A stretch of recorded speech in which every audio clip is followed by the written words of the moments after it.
Okay, let's kick off.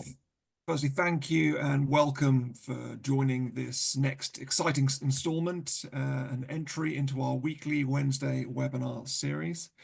Today we are seeing the unseen, getting to grips with the attack surface. Threat exposure management is definitely a hot topic at the moment in cybersecurity, driven in part by Gartner's coining of the CTEM acronym, which we'll touch upon shortly. But it's also not surprising. If I look at our incident response team, who I do a lot of work with, we see it over and over again, that incidents that were very much preventable, breaches that are occurring through exposure, through systems, platforms, vulnerabilities, credentials, that have all been exposed, that have allowed those organizations to be breached. So a lot of the time it's doing the basics, and those basics are not always getting done. And the meaning of exposure has definitely changed in our understanding of it. Once we're entirely focused upon vulnerabilities, but we now have a much bigger understanding. Understanding that exposure, is one thing, but understanding exactly where we look for that exposure is something completely different. And I say that's foundational. We need to be able to understand where we need to look for that exposure. We need to understand, where we are going to be vulnerable. And that is what we're talking about here. That is the attack surface and the importance, should I say, of attack surface management. So let's, with that in mind, let's kick off with a poll. So our first poll question, which I've just kicked off there, is who is confident in their visibility of their attack surface? Are you very confident that you understand your entire attack surface? Are you somewhat confident in your attack surface, or not confident at all? So I will leave you to answer that poll question, which we'll dive down into a little bit later on. That will give us a good view of how we kind of see our attack surface as we go. But while we're doing that, let me introduce you to our team for today. So I am joined today by Brian Martin and Vincent Vermeulen. So Brian Martin is our Director of Product Management at Integrity360. Brian is a seasoned senior product leader with over 25 years under his belt, guiding strategic planning, business innovation, product development in B2B technology and services sector. Brian has deep knowledge of both the market, the cybersecurity market, but also the technical elements of cybersecurity, and through his experience over the years, telecoms, networking, IT, software, and related services. In the most recent years, Brian has led the development of Integrity360's threat detection and response portfolio and widening the range of threat exposure management services. Thank you for joining us, Brian. I'm also joined by Vincent, as I said. Vincent is a Senior Director of Solutions Architecture at Armis, with over 25 years of experience in the IT and cybersecurity sector, the vast majority of that in solutions architecture and design. His previous experience is spread across a whole host of prominent cybersecurity vendors, including Forcepoint and Zscaler, and has a strong knowledge of cloud, endpoint, and data security, and is now focused on threat exposure management programs and services. So welcome both to this webinar. Thank you. So before I hand over to Brian, who's going to kick us off, we'll have a quick look at today's agenda. So today we're going to look at attack surface management and threat exposure, exactly what that is. We're going to have a look at managing that exposure and gaining visibility across not just our IT, but also our IoT, OT, cloud, and beyond. And then we're going to dive down into attack surface management services. So looking at how attack surface management needs to be run and operated. And then we'll jump into our summary and conclusions before getting into the Q&A. So we will be running Q&A throughout. There should be a Q&A button at the bottom of your Zoom instance. Please ask questions throughout the webinar, and we will respond to those at the end during the Q&A function, and also look at some of our poll results as well. So that's it from me for the time being. I'll hand over to Brian to take it from here. Thank you, Rich. And I'm delighted to be here to talk on this topic, which is close to my heart, because I've been working on threat exposure management solutions and services for some time now. And as you'll see in a moment, getting visibility of and understanding of the attack surface is a crucial component of threat exposure management. So we all like to start with a good definition. So first of all, well, what actually is the attack surface? So one definition that's commonly used is that it's all possible points or attack vectors where an unauthorized user can access a system. And note that it's a system, not necessarily just the external perimeter of an organization. It can be any system within the environment. And ASM has become a bit of an industry term, attack surface management, and that stands for and encompasses technologies and services deployed to continually discover, inventory, and contextualize an organization's assets. So it's really to understand the assets, and because all of those are potential vectors for attack from malicious actors. And why is this so important? I think the key fundamental thing to understand, and we all know this, but it's good to stand back and recap that attackers don't just exploit one exposure and they're done, right? They chain exposures across the entire asset attack surface to build their attack paths. And we're all familiar with the cyber kill chain and the MITRE attack framework, where an organization might be subject to reconnaissance from a threat actor initially, enumeration and port scanning, and identifying misconfigurations, open ports, and vulnerabilities from the outside in. But then you're looking at misconfigurations and other exploits that can be found during the initial attack, establishing a foothold, expanding access, and ultimately moving laterally until ultimately the final objectives are achieved. And all of that is a navigation through the organization's attack surface in its entirety across all of its assets that it has within its environment. Hence, really getting that visibility across all of that is crucial to understand how much risk you have, and therefore also what you should prioritize in terms of remediating that as well. So assets of all types can be steps in the attack chain to a compromise. So it's not just your IT assets, your user endpoints and your servers obviously are the classic ones, but also there's more and more stories of IoT devices with potentially poor security being leveraged in attack chains, and also in OT environments. OT is permeating obviously a lot of firms like utilities and manufacturing and retail, but being wider and wider deployed across most organizations, and even into specialized environments like healthcare, medical devices, etc. So you name it, all of these asset types can be part of an attack path that could ultimately compromise an organization. And we all know that vulnerability management has been a problem for some time. It's like the broken process in cybersecurity for a long time, and unfortunately, it's only getting worse with the number of new vulnerabilities being identified annually, increasing almost exponentially. I'm still waiting for the 2024 final numbers, so I can't fill out the bar chart, but hopefully I'll get that soon, and we can see how we fared in 2024. But the stats were that it was also aggressive in terms of new vulnerabilities as well. And then the other thing to think about is that categories of exposure extend way beyond vulnerabilities. So we also need to consider misconfigurations, identities, permissions, security controls, and so on, supply chain, right up to the emergence of AI. And all of these touch upon the asset landscape that we have in our environments. So not only is the vulnerability issue getting worse, but also we need to also consider exposure in the wider context as well. So it just makes it more of a challenge that we need to get our heads around. So, as I said at the start, understanding the attack surface is a key component. It's actually step one in exposure management, because obviously, if you don't, how can you protect what you can't see?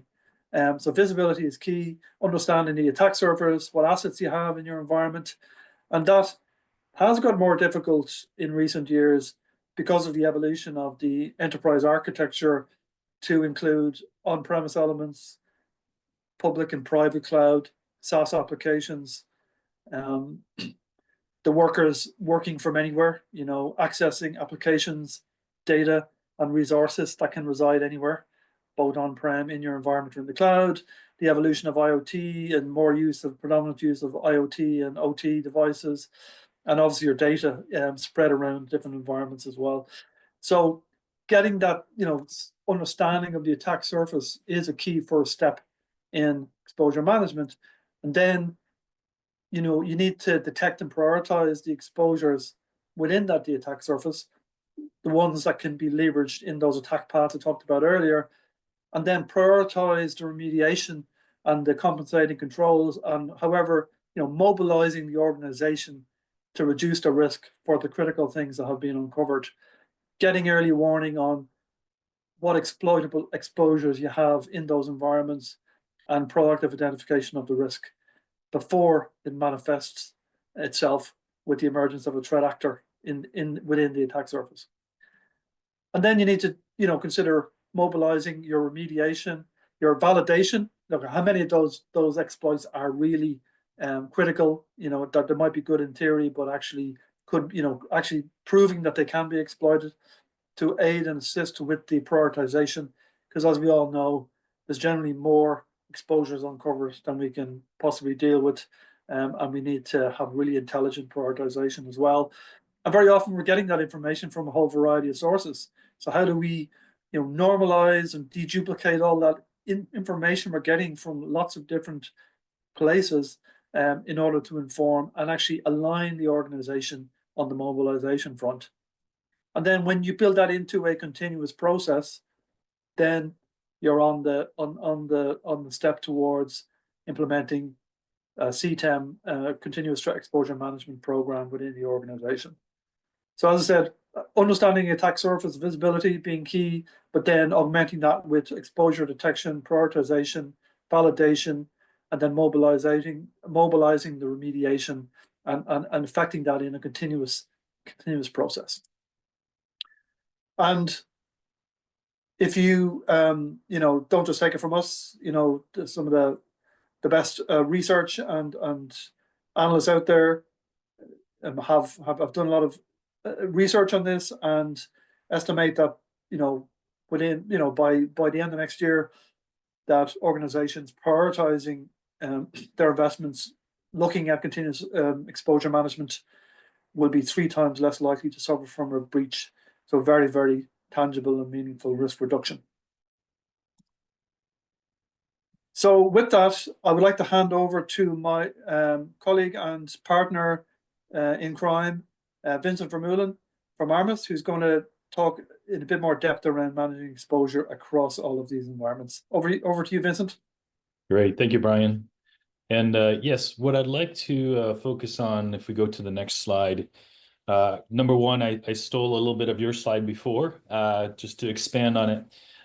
This is really a bit more of a discussion with the perspective of the practical challenges and also some of the challenges we've had to overcome as Armis, as a company in this particular space, and really looking at how do we establish visibility in a practical sense.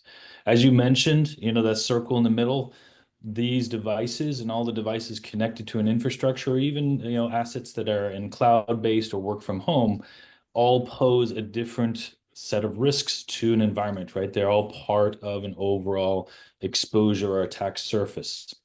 So how do we now get an understanding of what these devices are in order to map out the surface in general, and then take the appropriate actions to mitigate the findings that we have? So if we look at the first bullet point, in practice, the identification of data sources, and I think the first bullet point should pop up here. There it is. Good. Thank you. The identification of data sources is really a key part of starting to understand what the exposure is within an environment. You may find vendors and technologies that look at hundreds of different places.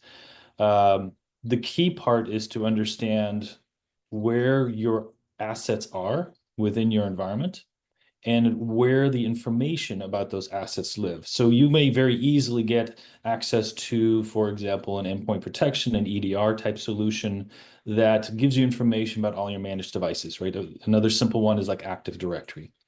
But then it gets a little bit harder is when you get into what about mobile devices? What about workers from home? What about IoT devices or OT devices where there is no management platform? Perhaps you have to connect into a infrastructure like switches and routers or wireless LAN controllers. Perhaps there's not even those devices that give very good information, and you have to go down to the lowest common denominator, which is the communication paths and the communication packets between the devices and the resources they access. So being able to identify where the information lives within the environment and then to ingest that information. So the next bullet item is really about the challenge of how do you get that information out of Active Directory, out of your EDR solution, or even off the network wire into the system itself, right? Into a unified system overall. That can be done through multiple paths. They generally fall into two different categories.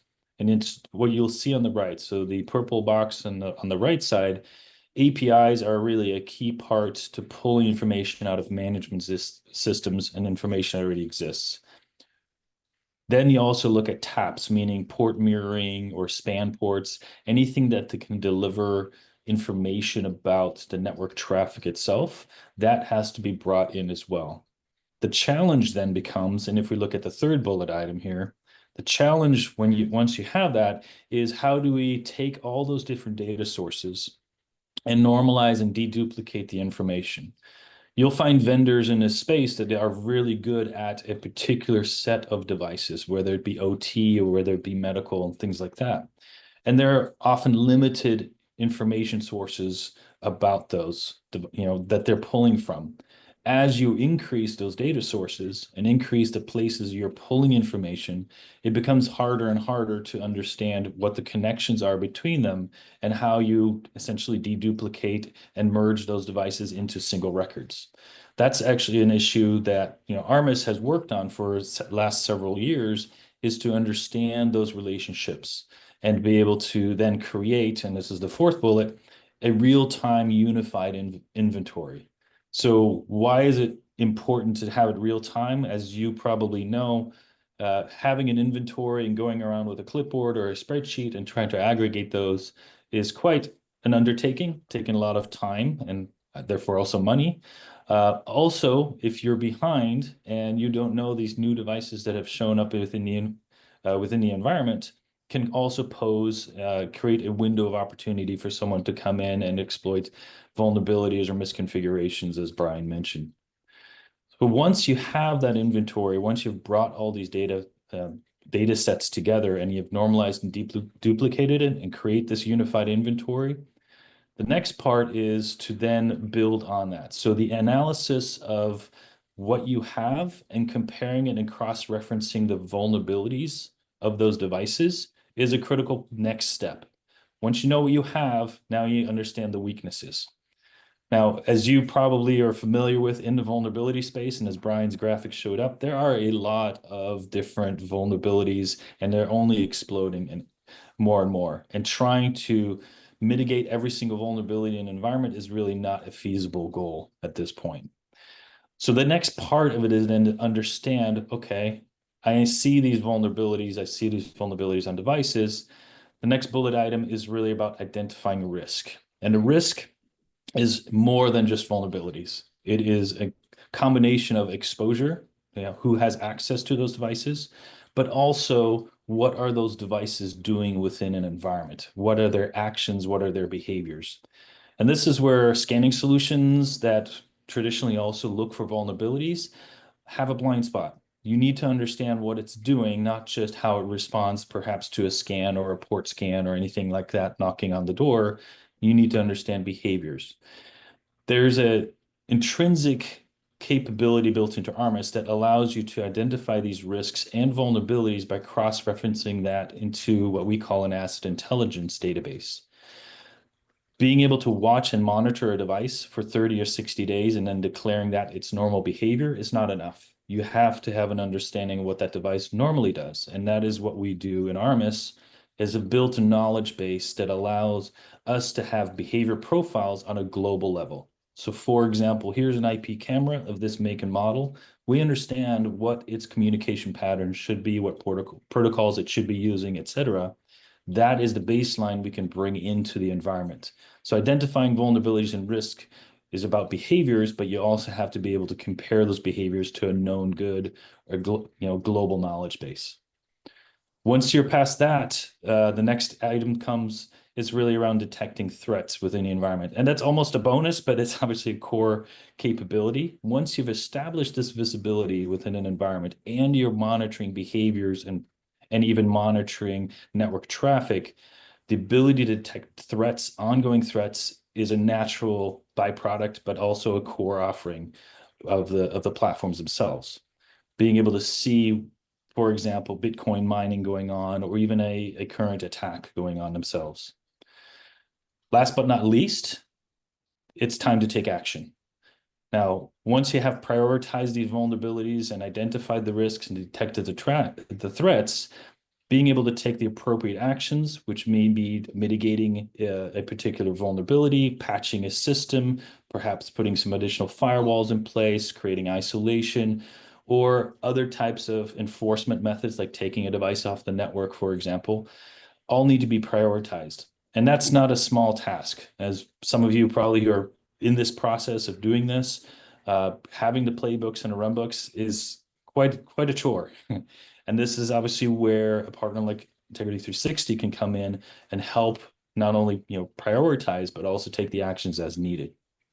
So what do we want to end up with? Overall, if we look at the next slide, this is a kind of a goal, is being able to see a full real-time inventory of all your devices. Obviously, a small snapshot of it here.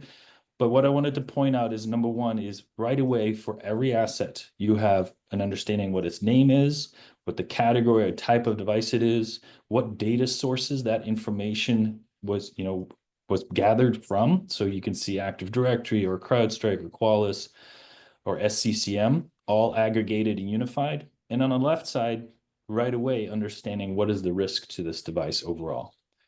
That gives you that unified view and understanding what your environment is. The next slide then shows the follow-on steps, understanding vulnerabilities. Now, the challenge, as some of you are probably very familiar with, is there are a lot of vulnerabilities. These are example numbers from some sample environments, but you can see on the left side, if you have an environment with around 7,000 to 8,000 vulnerabilities, those are not vulnerabilities that you can take care of and mitigate overnight, or perhaps even want to. Now you have to understand, how do you go about prioritizing these vulnerabilities in general? So when you consider things like a day in the life of a SOC analyst and they see 7,000 vulnerabilities, what are the parameters that you want to apply that make sense to prioritize them? So business criticality is obviously a big one. That's another part of the platform, is to understand what the criticality of the system is. How critical is this vulnerability? Those are often assigned values based on research and analysis by CISA and the known exploited vulnerability lists and things like that. But also what we have added to it is the ability to understand which exploits are currently being examined by the threat actors, which ones are being, which ones are in proof of concept. So in essence, what we're looking at is, before the exploit really hits, goes out in the wild, we're already monitoring the chatter and activity and the intelligence to understand, here are vulnerabilities that are going to be exploited. So that's another aspect that we can bring into the decision process to say, we see threat actors gearing up to use this vulnerability, we're going to let you know. So that's what we see as an early warning. It's very small on this slide, but it helps us, again, prioritize which vulnerabilities, what's the exposure, and what's the criticality of the device, really 3 key items that you then want to use to prioritize those vulnerabilities. So with that, giving you kind of a more practical view of it, Let me hand it back over to Brian, who will go into the operational aspect of it. And I believe he has a quick poll. We'll leave this slide up to kind of consume as you look at the poll and things like that. But back over to Brian. Thanks, Vincent. And I think I think it's very visible there about how you go from getting that visibility, getting the inventory, mapping it to vulnerabilities and exposures, and then how you streamline that.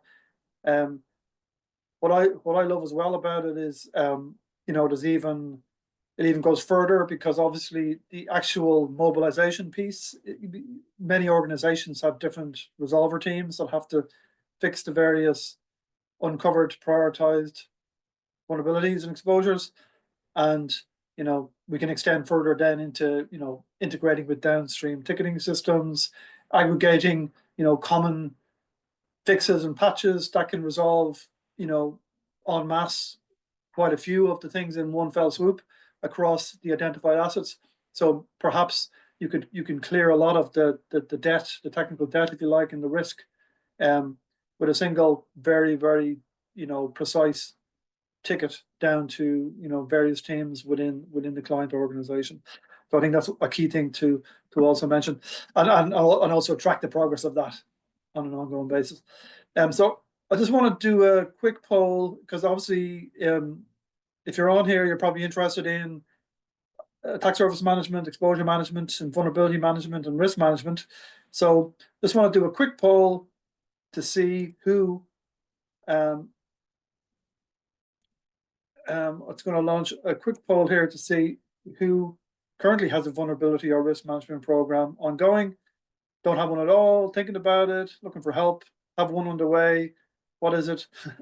So just pick whatever level you think is most appropriate for yourself. And then we'll come back towards the end of the webinar during the Q&A and afterwards to look at the result of all these polls. Okay, so then moving on, as Vincent said, the next step is, what about, so the challenge is clear, I think. The benefits of investing in this area and paying attention to it is clear.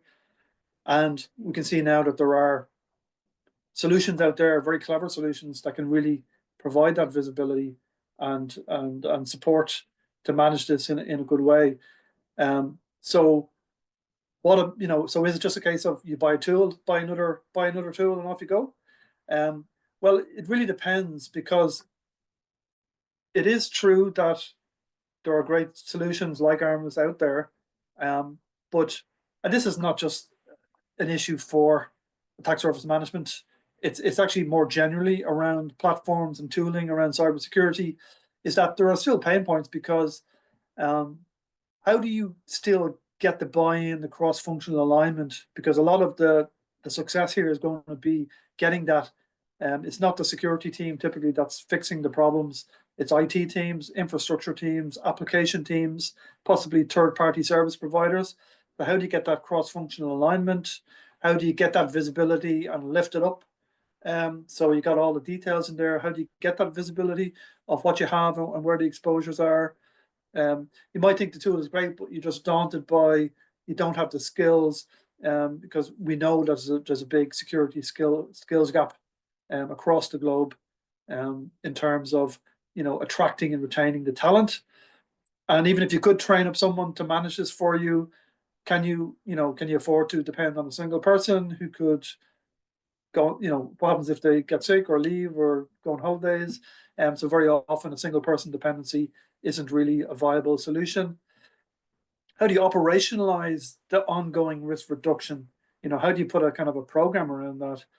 And how do you actually go from, I can see the potential, got the tool, but how do I actually translate that into the value delivery and the promise that is inherent in the investment? So we very much see that attack surface management sits within that concept of CTEM, continuous threat exposure management. So we think that a service and a platform like this can really help operationalize the ongoing risk reduction, because what it does is it helps you understand the assets in the environment, discover and collate and help you understand the exposures across the entire attack surface, help with the prioritization, validate and discover the actual real-world exploitability, and then aligning security and IT and infrastructure teams around the mobilization. So all of this bringing together with a service wrap will enable the business to operate securely with a scalable and repeatable process, answer those questions that are pending around where are we vulnerable and what should we do about it, how can we align everybody who's on the same page in terms of the priorities, and then just free up resources to wasting time on fixing the wrong things. So, and that's why last year we launched a managed ASM service offering underpinned by Armis-centric cyber exposure management platform, and it's really designed to help organizations gain that unparalleled insight into all of their assets of all types and continuously manage the attack surface and key exposures and threats within it. So basically, we engage early in terms of the overall design. You know, Vincent talked about the different ways of ingesting data. You know, it can be sensors within the environment combined with a variety of integrations into the tooling that's already there. And there are hundreds of integrations that are available. All of that gets designed and configured. And really that, you know, when we let the solution go away and do all of that asset discovery and provide all that intelligence and visibility. So really showing the visibility of the attack surface, all the assets, and all of the vulnerabilities and exposures that have been detected. And then you can move on to the next phase, which is, you know, what is the prioritization? How can we, you know, identify what we should fix in what order? And then managing that whole process. So not just you've got a long report of things now you need to fix over to you, Mr. Customer, but rather actually integrate, you know, help with the service to manage the remediation process, to track the remediation process, and to provide that visibility of how we're doing and where the focus needs to be, and if things are we really are achieving the value delivery that we expected. So that's a continuous loop that the service will deliver and help and really stand up that entire program. And then within all of that, the ongoing platform operational management and taking the burden away from the organization have to manage it themselves, and also helping with the configuration of the security monitoring, because we can also, as Vincent talked about, detecting anomalies, you know, versus both local and global baselines, and being able then to alert on that to know that there's potentially some threats in the environment. That's a very high level perspective of the service that we developed and launched last year. Really, it's the objective is to provide that asset surface visibility, reduce risk, and assist heavily with remediation management and the delivery of the remediation through ongoing support of the remediation process, and then augment threat detection through the monitoring of the asset behaviors, which is a really good vantage point to detect threats within the environment. But we've designed 2 tiers of service underpinned by the platform. So obviously we, you know, in all cases we'll set up and help configure the platform, do the ongoing platform management, and provide that very extensive asset discovery, intelligence, and visibility. So, and then on the higher tier of service, if some organizations, they feel, yeah, that will be enough for me. Once I'm getting that intelligence and discovery, then I can take it from there to actually go forward and know what to do with that information, because I've got the right teams and resources in-house. However, our view is that there are many organizations that struggle with the execution side of the prioritization and remediation management. So we've got a tier of service that will help with all of that. Also, we have some advanced threat intelligence capability that can be also availed of through the platform, which really provides early visibility into new threats and exposures in the wild that maybe haven't touched vulnerability databases yet, but are known to be very actively targeted by threat actors, and we can augment the service with that intelligence as well. The security monitoring is available in the platform. The reason I put an asterisk there is that we're also doing some integration so that we can provide it as an add-on into our wider NDR services as well. So a bit of a spoiler alert there, but we do have an integration into our threat detection and response coming as well. But even with the standalone service, the security alerting on anomalous asset behavior is available from day one.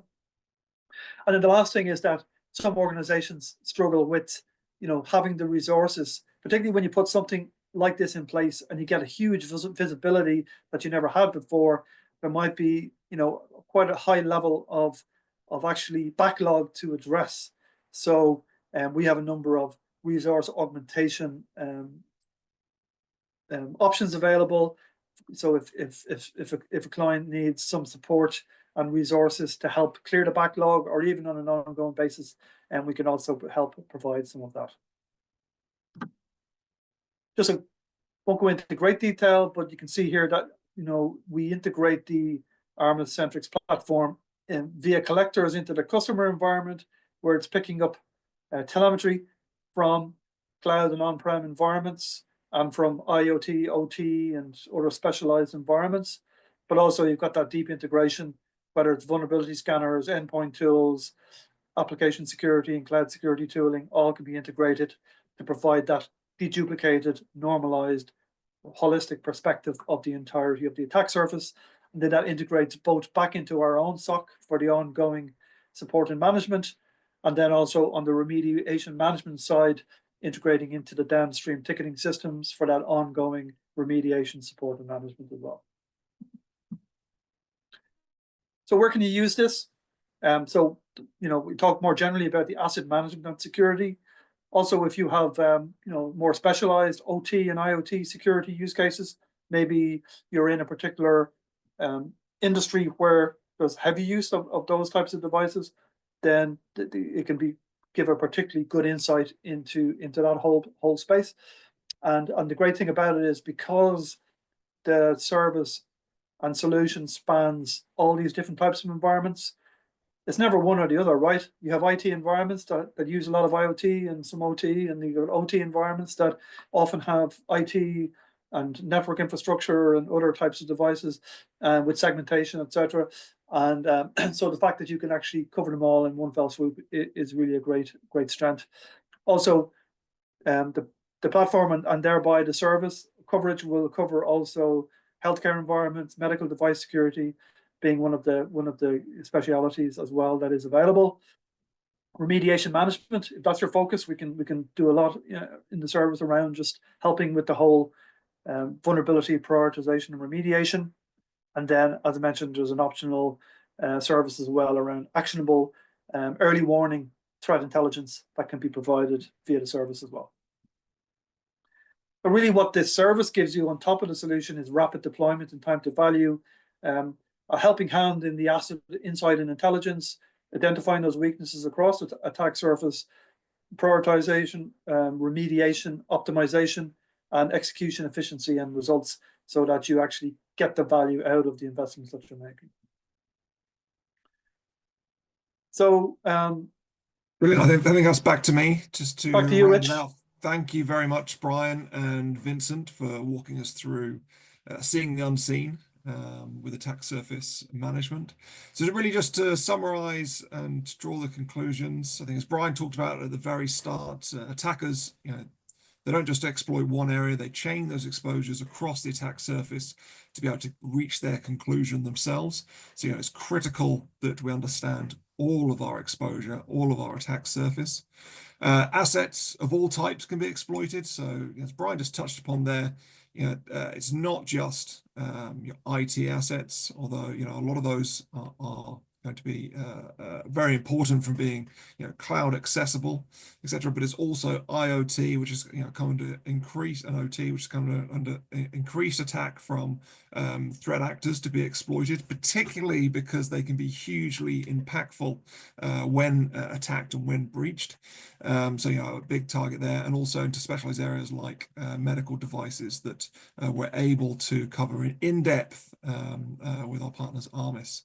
It's no longer just about vulnerabilities. We talked through there what the difference, there's a difference between vulnerabilities and exposure, and actually vulnerabilities is part of exposure.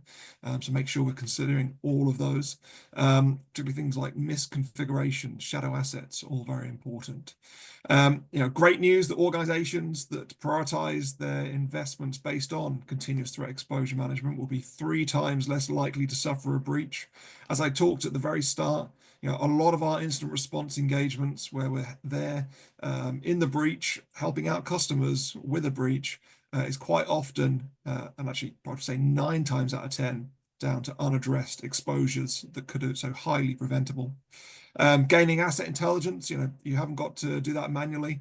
There is, using something like Armis Centrics, we're able to use those powerful sensors, integrations, intelligence engines to pull that information together. Vincent talked about that in terms of the sources of data that feed into this, so we have that central view of absolutely everything.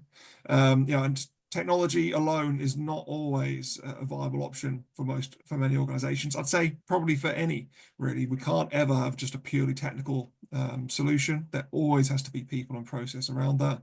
And then, services like our managed ASM service can really take that burden of the operational management away and, and provide that continuous focus on prioritization, remediation, execution, and tracking. So just our last piece really before we wrap up is to go into the Q&A. So while I'll start with the Q&A, we do have I think we've got some questions in, and please add any further questions in as we go through this, and we'll try and get them answered. If we don't answer any questions in the timescale, because we are very approaching sort of hard up on time, we will answer those in a follow-up afterwards. But before I jump into the questions, just quickly, we said we'd come back to the polls. We launched the polls. So I'll just reflect on those very quickly. Our first question was around confidence in visibility of your attack surface. Nobody selected very confident. So we've got a split of 60-40 between not confident and somewhat confident. So, points to, this webinar and service being very topical for a lot of the audience. And then if we look at the second poll question, so who currently has a vulnerability or risk management program? I'm glad that no one said, what is that? Because perhaps they've joined the wrong webinar. But most are underway, and one is sort of thinking about it. And I suppose what we probably mistricked there was probably to put I have a very mature and confident in my vulnerability and risk management process would have been an answer there. So there are poll questions. So let's just jump into the Q&A. I can just pull that up here. So we've got a question. We'll just start with this first question in. So how do you integrate ASM into a vulnerability management process? So I don't know who wants to answer that, but I guess really where this question is going, if I can, so as if you've got an existing vulnerability management process, you've got a lot of existing tools. How does ASM fit into that? I don't know who wants to jump on that and answer that question. I can start, because as we talked about that, this can really complement a vulnerability management process, because as I mentioned, first of all, it gives you deeper insight into your asset attack surface. So it's really straightforward, and we can and do set this up as part of the service. We integrate with all whichever scanning tools are involved in the vulnerability management process. We can integrate those into the platform and the service. We can actually provide reporting on coverage, so we can say, yeah, you're doing a great job with your vulnerability scanning, but actually that only covers 60% of your asset inventory and attack surface. So firstly, we can highlight your scope and coverage and where there might be gaps. And then secondly, the combination of the vulnerabilities and the assets that have been uncovered, coupled with the data coming in from other sources like the collectors in the environment, we can help, and also the asset intelligence databases, which is provided through the service and the platform. We can actually correlate all of that, normalize it, deduplicate it, and provide a much more crystallized version of the priorities. And then on top of that, again, because of the downstream integration into remediation processes and systems, like integrating into downstream ticketing systems like ServiceNow or Jira or whatever you happen to be using in your environment, we can help operationalize the execution piece of mobilizing the right teams, and then track the progress. So very often security teams struggle to coordinate and get the buy-in from the various teams. But this, this whole approach, attack surface management, coupled with the types of services we've talked about, can really help turbocharge that whole program within vulnerability management as well. Brilliant. If I can, I guess to summarize what you've kind of just said there, Brian, ASM platforms and services is that combination of the one tool to rule them all when it comes to exposure management, and the one tool to orchestrate and actually make progress with remediation overall. So just the next question, I see Vincent, you've put your hand up for this one in Zoom. So the next question we had was, we buy too many tools and we don't get value out of them. Is ASM just another tool? That's probably very close to that, what we just talked about. But Vincent, I'll hand that over to yourself. Yeah, it is close. And I'll try to maybe put a little bit of a practical angle on it. You beat me to the phrase I wanted to use, is the tool to rule them all, for all us Tolkien nerds. But when you look at the kind of the difference between tools and platforms, there's let me reinterpret this question a little bit into what is the value of the tools that I currently have. So, you buy 2, 3, 4, maybe more tools out there, each of them for a particular purpose. But the question then becomes, is it bringing me the value that it needs to bring me? So one thing that Armis can help is to understand some of that value of the different tools, meaning, for example, you may have 3 different tools bringing you information about vulnerabilities, but how much overlap is there between those tools? Are they providing so much overlap that the value is diminished? For example, if you have a scanning tool, does it really make sense to scan a device that has an EDR agent already running on it, right? So in some ways, you're paying twice for that particular tool, for the ability to understand vulnerabilities on those devices. So when you look at how Armis can help as a platform by ingesting information not only from its own sources, but also from third parties like scanning tools, like other tools that it's bringing in, what we're doing is we're unifying that visibility, exposing gaps, but also exposing overlaps. And now can help also companies and organizations to help decide whether the value of a particular tool set is correct. And it doesn't mean you have to get rid of those tools, but maybe it becomes a discussion about right sizing a tool into using it for what it's intended to be, and perhaps less item count or certain features that are not needed, so that you can create a better tool set that has coverage for all the gaps, as well as not too much overlap, so that you can get maximum value out of each one of the particular tools that you're using. So quite a long answer, I hope, but hopefully Yeah, so one tool to get value out of them all. I'd summarize that up, keeping the Tolkienisms going. Very good. So Joe, there's 2 more questions. One, why is the number of vulnerabilities increasing so much? I mean, I guess I'll just take that very briefly, and that is down to the number of applications, the number of platforms, and their focus on them. The more that we have, the more vulnerabilities are going to be discovered. If we had to look at why there was more exposures being discovered, I would say that's because we're starting to have the insights into those, and ASM will undoubtedly increase the not the amount of exposures, but your view of those exposures, and allow you to prioritize in which ones we're going to cover off. So the last question I'll just put to our experts here is, identifying exposures is one thing, but remediating is something, or is the goal. How is ASM going to help? So maybe I'll start off, and Brian, if you want to fill in afterwards. Sure, yeah. In a similar format to the webinar overall, you have to understand what you have in order to understand where your vulnerabilities are, and that then informs what you need to pay attention to or prioritize. Now, the next handoff from there after prioritization is, what are you going to do about it, and who's going to do it? And Brian, I think that's where the service angle would come in. Absolutely. And I would say ASM stands for Attack Surface Management. And I would argue that if you're not remediating, you're not managing, you know, because obviously management, inherent in management of your attack surface is reducing the risk around it.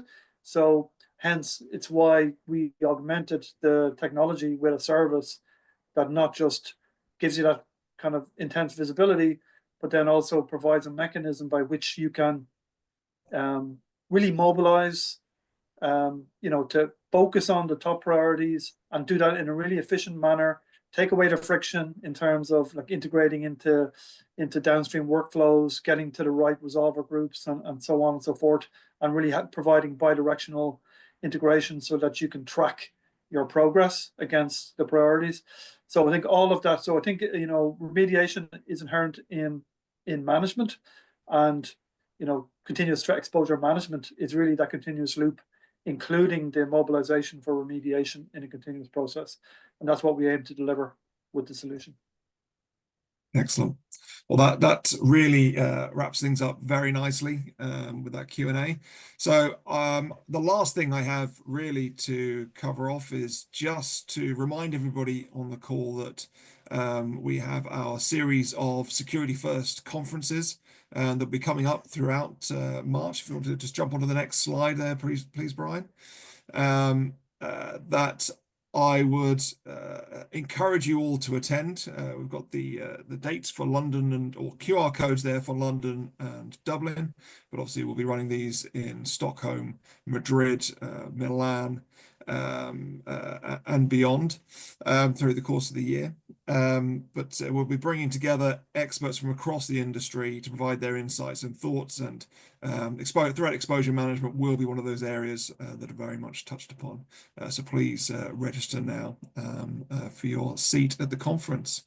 So with that, I would like to thank my two experts that have joined us today. And I'd also like to thank everybody that's joined to this another edition of our weekly Wednesday webinar series. Thank you very much. Thanks. Bye-bye.